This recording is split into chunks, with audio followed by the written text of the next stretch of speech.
Si Alice Go ay isang negosyante at politiko sa Pilipinas.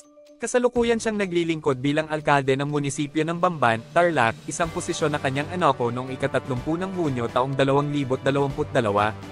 Ngayon, sumisid tayo sa ilang nakakaintriga na detalye tungkol sa kanyang buhay. Background at mga kontrobersya, medyo pinagtatalunan ang maagang buhay at educational background ni Go.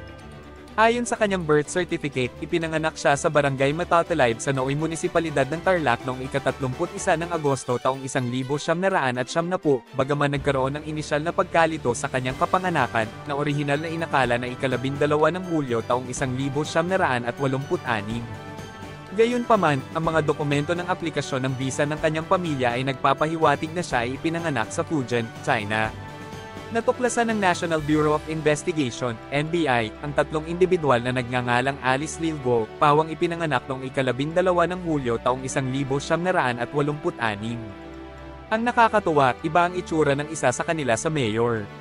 Sa huli ay kinumpirma ng NBI na nagtugma ang fingerprints ni na Mayor Alice Go at Bo Huaping, isa pang pangalang kaugnay nito, na nagpapahiwatig na iisa ang mga ito.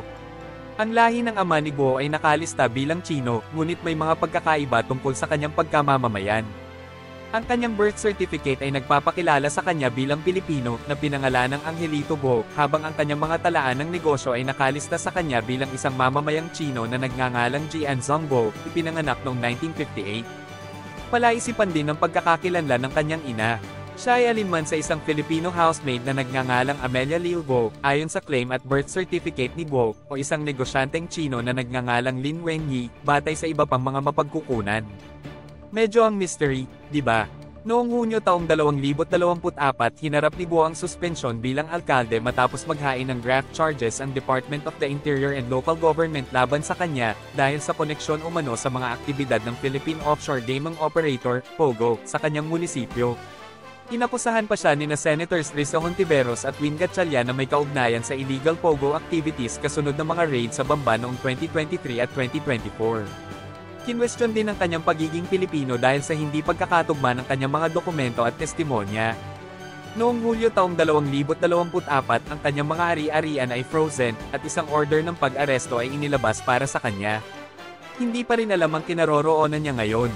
Hitsura at estilo, ito ang larawan, namisdan, mahaba ang itim na buhok, at may handang ngiti. Inilabas ni Mayor Alice Go ang imahe ng isang bata, on the go na lingkod bayan. Matatas siyang magsalita ng Tagalog, walang foreign accent, at may hilig sa pagsusuot ng pink sa publiko. Sa kabila ng mga kontrobersya sa kanya, ang kwento ni Alice Go ay tiyak na para sa mga aklat.